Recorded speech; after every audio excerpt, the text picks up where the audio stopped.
Hello, everybody. This is Mallory Flowers on behalf of Jennifer Shelton Associates, and we are coming to you live from Washington, D.C. Welcome to our Webinar Wednesday series. Our webinars are held every Wednesday in 2018 at 12 p.m. and 12:30 p.m. Eastern Time. And our speakers range from accountants to attorneys and other industry professionals. The full schedule for the rest of the year is on our website underneath the webinar tab. In the interest of time, we do not take questions, and our speaker's contact info is posted on the last slide. So if you have any questions, please contact the speaker directly. The recordings are on our website underneath the archived webinar tab, as well as on our YouTube channel.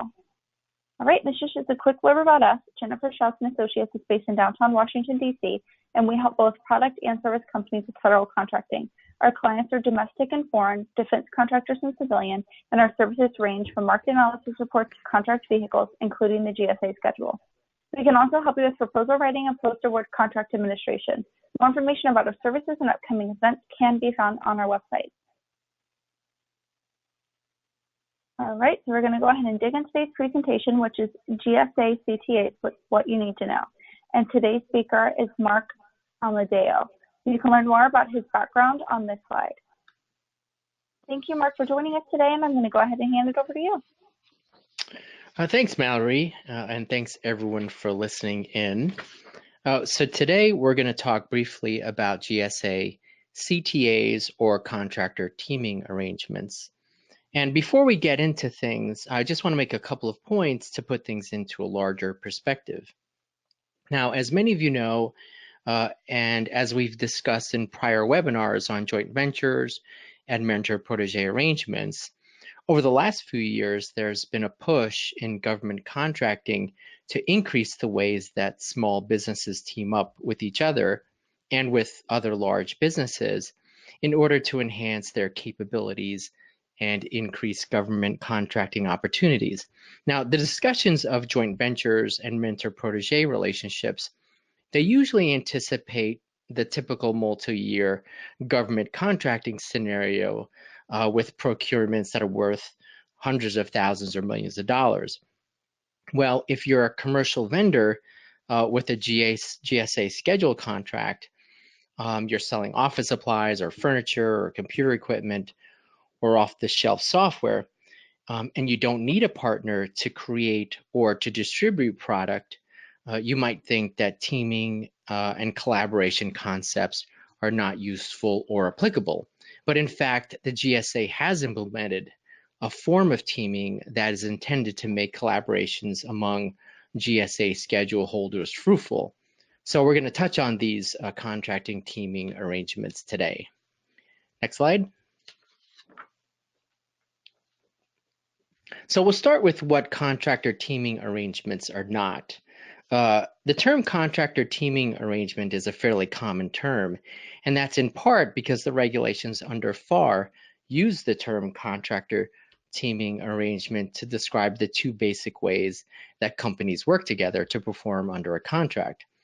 And that description is found in the definition of contractor teaming arrangement under FAR 9.6, which sets out the horizontal relationship that companies can enter into in the form of joint ventures or partnerships when they act as prime contractors. Now, FAR 9.6 also sets out the vertical relationships that companies can form when a prime contractor works with a subcontractor. However, when we're talking about GSA contractor teaming arrangements, we're talking about something else. And in fact, the GSA says on its website that FAR 9.6 contractor team arrangements do not apply to GSA schedule teaming arrangements. And why is it important to know this?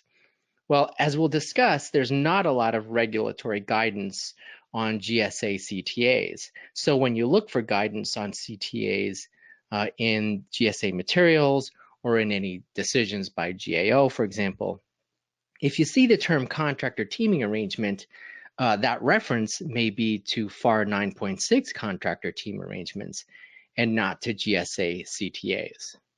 Next slide, please.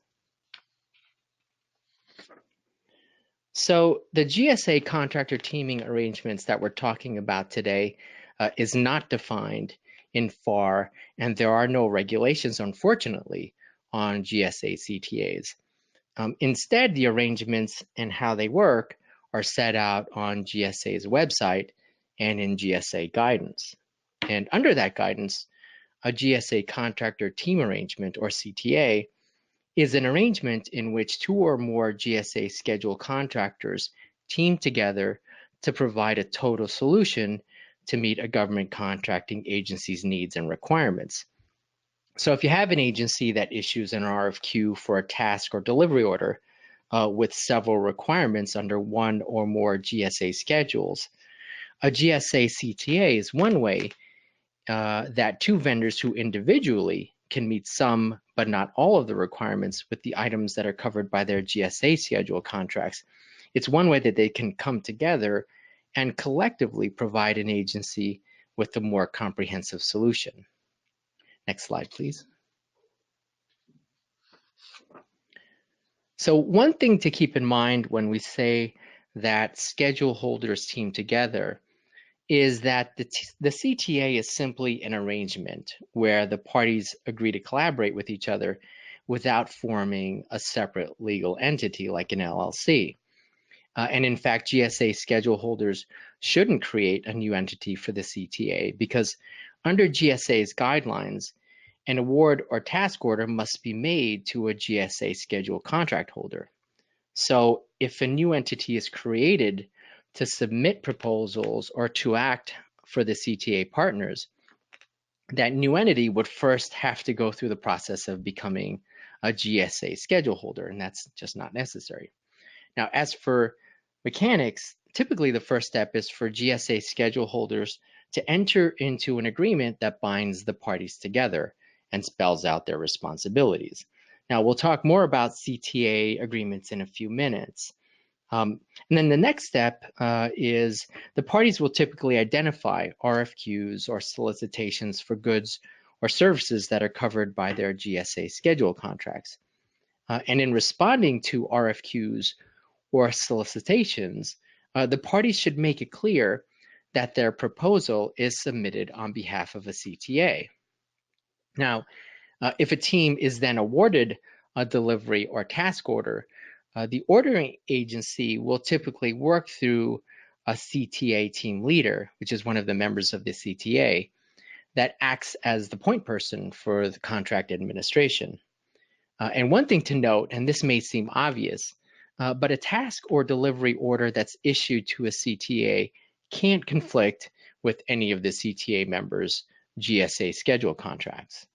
And then lastly, when it comes to the procedures that an agency has to follow when it issues a delivery or task order to a GSA CTA, the GSA guidelines state that agencies should use special ordering procedures, which can be found in the MAS desk reference, rather than the typical ordering procedures under FAR 8.4.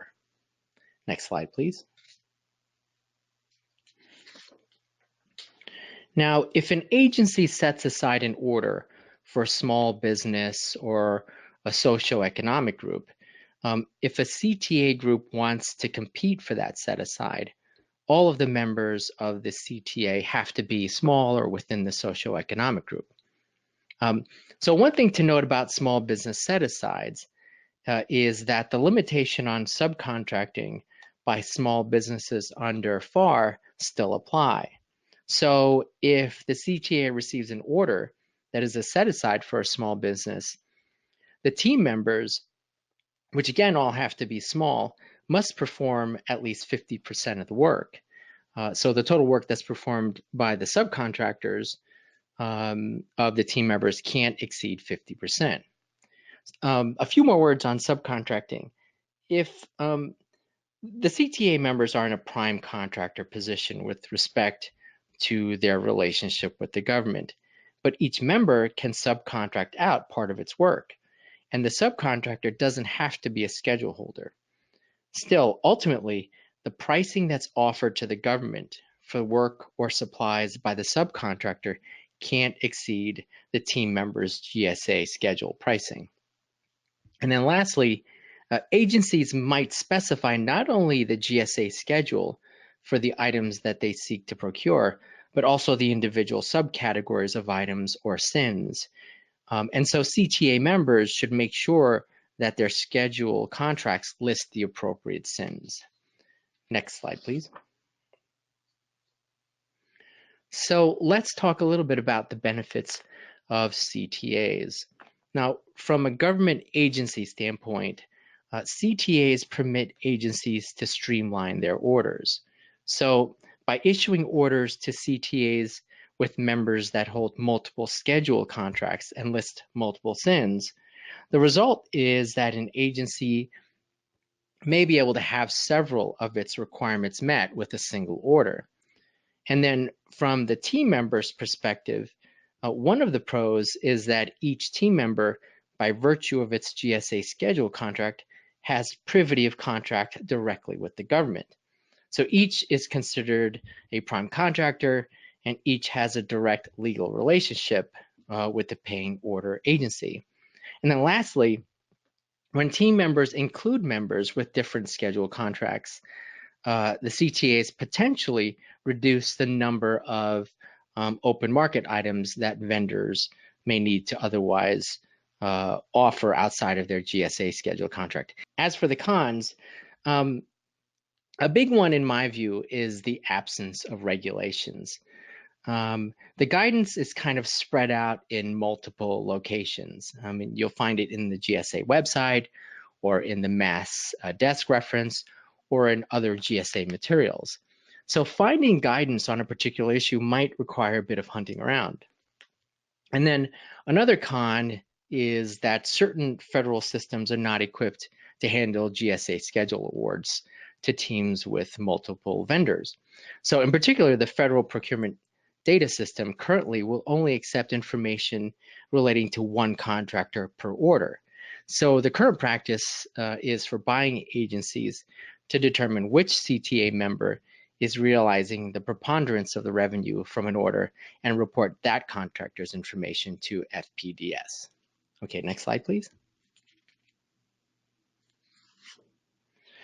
Now, we said that each team member has privity of contract with the ordering agency, and each team member is a prime contractor and is responsible to the government for delivering items off of its GSA schedule contract. So what happens if one of the members does not perform or performs poorly? And this is an area where you would want to have a clear regulatory explanation, but unfortunately, again, there are no regulations. But according to GSA's guidance, the government retains the traditional remedies that apply to the GSA schedule contract, including termination for cause and termination for convenience. So the ordering agency can terminate the GSA schedule contract of the offending CTA member. Now, as for negative past performance evaluations, according to GSA guidelines, agencies should enter the BADI evaluation in CPARS only with respect to the non-compliant team member. So a team member that has provided the items under its GSA contract and has performed well should not be negatively evaluated. So in that sense, the risk of non-performance by one team member is somewhat limited with respect to the other team members. Next slide, please. Now, CTA agreements or documents are drafted by team members, and the government has no role in creating it. Now, that being said, the GSA has made recommendations on what should be included in the CTA agreement or document, and a number of them are listed there on the slide. And we'll just touch on a few. So the CTA agreement should state the period of duration. It should identify the members by name and their addresses and their GSA schedule contract numbers, and it should identify points of contract. The CTA agreement should also identify a team leader to be the one point of contact for overall contract administration issues. And the agreement should also describe the process for replacing team members. And team members may also want to identify potential replacements. But a big suggestion is that the agreement should contain an explanation of the responsibilities of the members for the deliverables, who is doing what and who's delivering what. and each team member should only be providing items off of their own GSA schedule contract. And then another important suggestion is that the CTA document should not conflict with any of the other members' GSA schedule contracts. Next slide, please. So the CTA agreement should indicate the unit prices or hourly rates for supplies or services, and the prices that are charged for each member's items must be at or below the applicable member's GSA schedule contract prices. With regard to invoices and payments, each team member can submit its own invoices or can have the team lead submit them. And in terms of payments, the GSA recommends that the payments by the ordering agency be made separately to each team member directly. In any event, the CTA agreement should designate the responsibilities for invoicing and payment and should reflect that the members agree on how the payments are made. Next slide, please. Now, each team member is responsible for reporting its own sales and for reporting the related industrial funding fee, and the CTA agreement should state that. Now, as far as performance evaluation, FAR requires that ordering agencies enter evaluations in CPARS for all orders that exceed the simplified acquisition threshold. And as we said earlier, each member is responsible for its own performance. Well, the CTA agreement should memorialize that and specify under whose name the government should evaluate performance in CPARS for the particular schedule items. Next slide, please. So some last suggestions on CTAs. Now, CTAs provide lots of flexibility to contractors and ordering agencies, but to capitalize on those opportunities that may be available, GSA schedule holders should identify potential partners as early as possible in the process. Now, as many of you may know, you can have very tight, rigid, and short deadlines for responding to RFQs, and the parties may simply run out of time if they have to not only identify potential partners, but also hammer out a CTA agreement before they submit their proposal. Now, on that note, schedule holders may also want to consider pre-negotiated CTA agreements so that once they've identified their teaming partners and the potential agency customer or the products or services that they're going to market, they can then begin to hammer out the outlines of their CTA agreement before an RFQ or a solicitation actually comes out. And then lastly, even if an RFQ doesn't ask for it, the parties may want to go ahead and submit their CTA document or agreement when they submit their proposal, first to make sure that the ordering agency is aware that the proposal is being submitted on behalf of a CTA, and secondly, to demonstrate collectively how the CTA members have the capability to meet the agency's requirements.